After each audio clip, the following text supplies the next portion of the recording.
Some of the worst homes you can buy in Middle Tennessee are also some of the prettiest. They have gorgeous kitchens, fresh paint, beautiful landscaping, and listing photos that make them look like an incredible deal. But after helping buyers relocate to Nashville from all over the country, I've learned that some homes can turn into financial nightmares after closing, while others can expose you to hidden risk you may never even know are there. Because in Nashville, buying the wrong house isn't just inconvenient, it can become one of the most expensive financial mistakes you'll ever make, or the difference between life and death. Hey everyone, if we haven't met before, my name is Jamison Blackwell and I'm a real estate agent here in Nashville, Tennessee. My team and I help people relocate to Nashville and the surrounding areas every single week from all over the country and recently the world. So if you're planning a move here and you'd like someone to help guide you through the process, my phone number, email, and website are all in the description below. We'd love the opportunity to help you make Middle Tennessee home. Now let's talk about the homes I'd personally think twice about before buying. So let's start with something almost every buyer looks at, but very few buyers truly understand: the roof.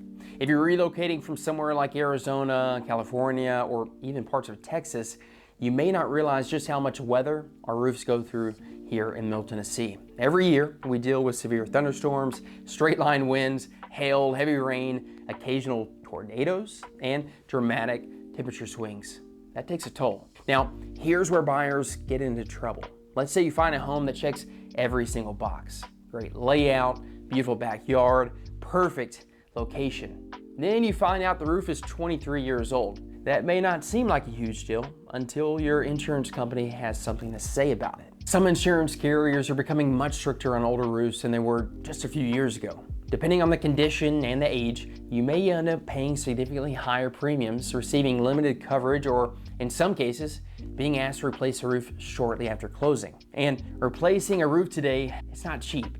Depending on the size of the home and the roofing material, it could easily cost $15,000, $20,000, even $30,000. Now, here's what I tell every one of my buyers.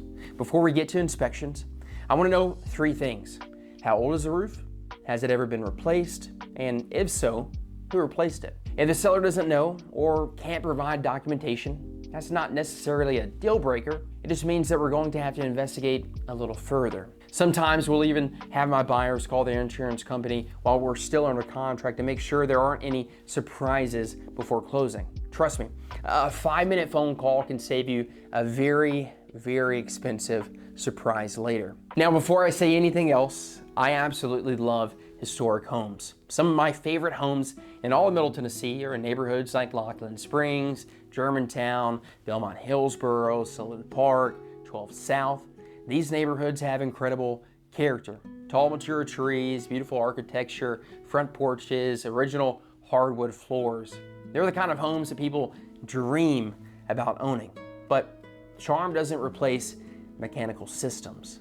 Just because a home has been standing for 100 years doesn't mean every component inside it has aged gracefully. One of the biggest things we look for in older homes is the electrical system. Has it been updated, or is it still using the wiring that decades past? Then we move to plumbing. Many older homes still have galvanized plumbing. Aging cast iron drain lines are a mixture of old and new materials from renovations completed over the years. Those systems can still function perfectly fine, but eventually they reach the end of their life. And replacing underground sewer lines isn't exactly an inexpensive weekend project. Then there's a crawl space. Here in Tennessee, crawl spaces are incredibly common. They're not bad. In fact, many buyers actually prefer them because they make plumbing and electrical repairs much easier. But they also require maintenance. We're looking for moisture, standing water, wood rot, mold, termite activity, poor ventilation, and foundation movement. Another thing I pay very close attention to is whether renovations were done properly. A beautiful kitchen doesn't tell me who installed the wiring behind the walls. An amazing bathroom doesn't tell me if permits were pulled when plumbing was relocated. And trust me, I've seen some renovations that look incredible until the inspection report came back. That's why I tell buyers something I hope they remember forever. Buy the house for its bones, not for its paint color. Paint is easy. Quartz countertops are easy. Replacing a foundation, plumbing, electrical, those are the expensive parts. And speaking of beautiful renovations, the next type of home might surprise you. Because Some of the riskiest homes on the market are also some of the prettiest. Now, before anybody gets upset, I'm not against house flips. There are some phenomenal builders and investors here in Middle Tennessee who do outstanding work. I've sold beautifully renovated homes that I would gladly buy myself, but I've also walked through flips where almost everything that looked expensive was cosmetic. Fresh paint, new flooring, white shaker cabinets, quartz countertops, gold hardware, black fixtures, stainless steel appliances. It photographs beautifully, but none of those things tell you what's happening behind the drywall. What's the condition of the HVAC? How old is the water heater? Was the electrical panel replaced? Did they update the plumbing or simply work around it? What about the crawl space, the roof, the windows? Those are the questions I want answered. Because unfortunately, some investors spend money where buyers can see it instead of where buyers can't. Now, to be fair, many flippers do everything correctly. They pull permits, replace major systems, use licensed contractors. Those are exactly the type of renovations I love seeing. The problem is, you don't know which type you're buying until you start asking questions. That's why I encourage my buyers to request documentation. Show me the permits. Show me the invoices. Golly Bill. That's why I encourage my buyers to request documentation. Show me the permits, show me the invoices, tell me what was exactly replaced. If a seller says the home has been completely renovated, I want to know exactly what that means, because completely renovated means something very different to different people. To one person, it means new paint. To another, it means an entirely new electrical system, plumbing, HVAC, roof, and windows. Those are two completely different homes. So don't buy the finishes, buy the quality of the renovation, because the next type of homes isn't hiding behind beautiful finishes. It's sitting just outside the city limits, and for many buyers, it's one of the most affordable paths to home ownership. So let's head a little farther outside the city. Maybe you're looking in Springfield, Columbia, Dixon, Ashland City, Portland, Lewisburg, or somewhere with a little bit more land. One thing you'll notice pretty quickly is that you'll start seeing a lot more manufactured homes. And before we go any further, I want to clear up a common misconception. Manufactured homes are not automatically bad homes. In fact, for the right buyer, they can be an incredible opportunity. I've helped buyers purchase manufactured homes that fit their budget, gave them acreage, and allowed them to become homeowners years earlier than they otherwise could have. The issue isn't whether it's manufactured, the issue is understanding the trade-offs. The very first thing I look at is whether the home is on a permanent foundation.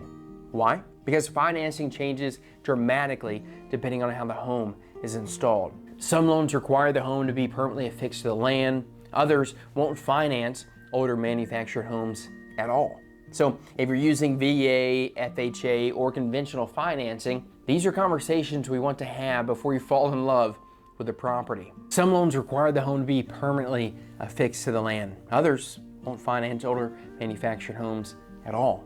So if you're using VA, FHA, or conventional financing, these are conversations we want to have before you fall in love with the property. The second thing I think about is appreciation. Historically speaking, site-built homes in desirable locations have tended to appreciate more consistently over time than manufactured homes. Now, that's not true in every situation. Location still matters tremendously. A manufactured home on 20 beautiful acres may perform very differently than one sitting on leased land, which brings me to another important part. If you don't own the land, you're really just buying the structure. And while land generally appreciates over time, structures depreciate. That's a very different long-term investment. Again, I'm not saying don't buy one. I'm saying understand exactly what you're buying and why. Because for some buyers, it's absolutely the right decision. For others, spending a little more on a smaller site-built home may create significantly more long-term wealth. This is probably one of the most common requests I get from relocation buyers. Jamison, we don't want an HOA. And honestly, I understand why. A lot of people have had bad, terrible experiences with them. Maybe they've received letters about their landscaping. Maybe they couldn't park their camper. Maybe they wanted to build a detached garage and weren't allowed. These experiences are real. But here's what I tell my buyers. An HOA isn't automatically good, and it's not automatically bad either. It depends entirely on your lifestyle. So let's start with neighborhoods that have HOAs. Many of the newer communities in places like Nolensville, Franklin, Brentwood, Mount Juliet, College Grove, and portions of Murfreesboro have homeowners associations. Typically, they're maintaining entrance monuments, neighborhood landscaping, walking trails, community pools, clubhouses, playgrounds, sometimes even sidewalks in the common areas. Those amenities, well, you might guess it, they cost money, and that's why you pay dues. But let's flip the script. What happens when there isn't an HOA? Well, nobody tells your neighbor they can't leave 3 project cars in the front yard. Nobody tells them they can't let the grass grow knee high. Nobody prevents someone from storing an old boat beside the house or parking commercial vehicles throughout the neighborhood. Again, some buyers actually love that freedom, especially if they own an RV, a work trailer, a boat, or simply don't like being told what they can and can't do on their own property. Neither option is wrong. You just need to know which one fits your lifestyle. One thing I strongly encourage buyers to do before writing an offer is read the HOA documents. Don't wait until closing. Please do not wait until closing. That would be your worst nightmare. I've had buyers discover restrictions on fencing, rentals, exterior paint colors, detached buildings, even whether they can keep chickens. It's much easier to learn those things before you're emotionally attached to the house. And while HOA rules are written down, the last thing we're going to talk about today usually isn't. In fact, most buyers don't even know it exists until their inspection period. And in my opinion, it's one of the most overlooked issues in Middle Tennessee. So far, we've talked about things you can usually see: an old roof, standing water, outdated plumbing, and poorly renovated flips. But the last thing on my list is different, because you could walk through a home 10 different times, have a beautiful inspection report, love absolutely everything about the property, and still have no idea this issue exists. I'm talking about radon. Now, if you've never heard of radon before, don't worry, you're definitely not alone. In fact, I'd say the majority of my relocation clients have never even heard the word before. So what exactly is it? Radon is a naturally occurring radioactive gas that's created as uranium in the soil and rock breaks down over time. Here in Middle Tennessee, we have a lot of limestone beneath the surface. And because of our geology, radon can be found throughout much of the region. The important thing to understand is this: you can't see it, you can't smell it, and you can't taste it. And you can't tell whether a home has elevated radon levels simply by walking through it. 2 houses built by the same builder on the same street can have completely different radon readings. That's why guessing doesn't work. You have to test for it. Now, before everyone starts panicking, finding radon isn't uncommon, and it doesn't automatically mean you should walk away from the house. Not at all. In fact, I've had buyers purchase homes with elevated radon levels because the solution was actually very straightforward. A radon mitigation system can often be installed for somewhere around $1,500 to $2,500 depending on the home size. That system pulls the gas from beneath the house and safely vents it above the roof line before it can accumulate inside. It's a proven solution that's been used for years. The problem isn't radon, the problem is not knowing it's there. That's why whenever my buyers are purchasing a home in Middle Tennessee, I almost always recommend adding a radon test during the inspection period. It's one of the least expensive tests you'll pay for and probably one of the most valuable. Now, here's something that surprised me when I first started learning about radon. According to the Environmental Protection Agency, radon is the second leading cause of lung cancer in the United States, behind smoking. That's a statistic most people never hear until they're already buying a house. Again, this isn't meant to scare you, it's meant to prepare you. Buying a home is one of the biggest investments you'll ever make. If there's an inexpensive test that can give you more information and protect your family, why wouldn't you do it? To me, that's just smart home buying. And honestly, that's what this entire video has been about. So if you made it this far, let's recap. Before buying a home anywhere in Middle Tennessee, check the age of the roof, know what you're getting with older homes, Look behind, or beyond, I should say, the cosmetic updates in flip properties. Understand the differences between manufactured and site-built homes. Think about the long-term cost, not just the purchase price. Decide whether an HOA actually fits your lifestyle, and do not skip the radon test. None of these things automatically make a house a bad purchase. In fact, I've helped clients buy homes that check several of these boxes, and they're thrilled with their decision. The difference is they knew exactly what they were buying before they got to the closing table. That's my job, not to tell you which house to buy, but to help you avoid mistakes that can cost you thousands after you own it. If you're planning a move anywhere in Middle Tennessee, my team and I would genuinely love the opportunity to help. We help relocation buyers every single week. And one of my favorite parts of this job is helping people feel confident about a place they've never lived before. So if you have questions about a neighborhood, a home you're considering, schools, commuting, or even whether a particular property has any red flags, don't hesitate to reach out. You can call me, text me, or send me an email. All of my contact information is in the description below. And if you found this video helpful, I'd really appreciate it if you'd hit that like button and subscribe. Every week I put out new videos to help people learn what it's really like to live, work, and buy real estate here in Middle Tennessee. So thanks for spending some time with me here in the Music City. I'm Jamison Blackwell. Until next time.